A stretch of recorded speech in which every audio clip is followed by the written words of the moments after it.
At the height of her fame as a singer, I asked her to be my co-star in a movie called The Bodyguard.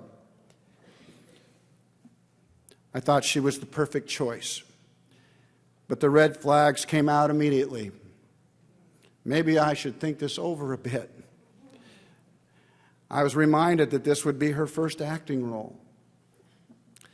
We could also think about another singer, was a suggestion.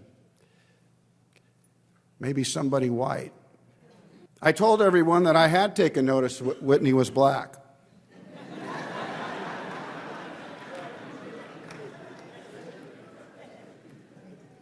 The only problem was I thought she was perfect for what we were trying to do. There was a bit of a relief in the room when we found out that Whitney was going to be on tour and she wouldn't be available for our movie. The anxiety came right back when I said we should postpone and wait a year.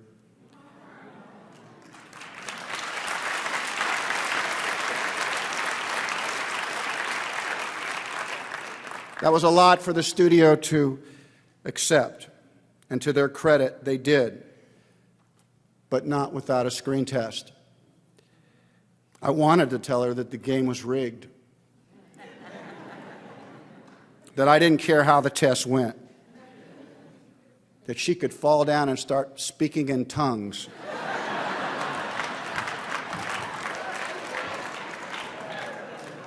That somehow I would find a way to explain it as an extraordinary acting choice.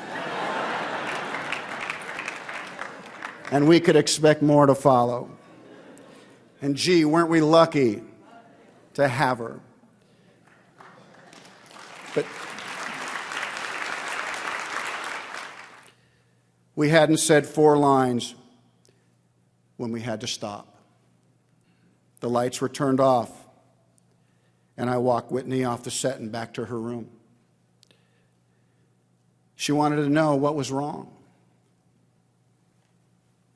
And I needed to know what she had done during those 20 minutes. She said nothing, in only a way that she could. Nothing. So I turned her around so that she could see herself in the mirror, and she gasped. All the makeup on Whitney's face was running. It was streaking down her face, and she was devastated.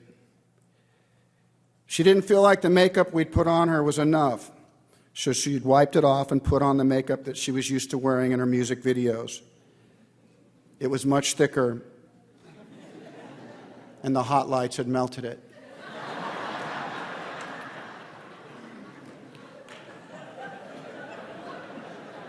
She asked if anyone had saw. I said I didn't think so. It happened so quick.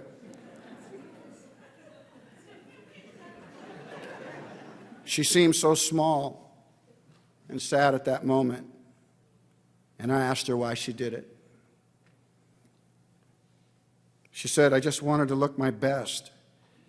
A half hour later, she went back in to do her screen test, and the studio fell in love with her. The Whitney I knew, despite her success and worldwide fame, still wondered, am I good enough? Am I pretty enough? Will they like me? It was the burden that made her great and the part that caused her to stumble in the end. Whitney, if you could hear me now, I would tell you, you weren't just good enough. You were great.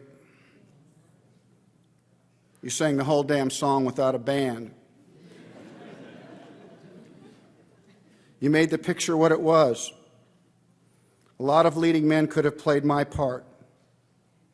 A lot of guys could have filled that role. But you, Whitney, I truly believe that you were the only one that could have played Rachel Marron at that time.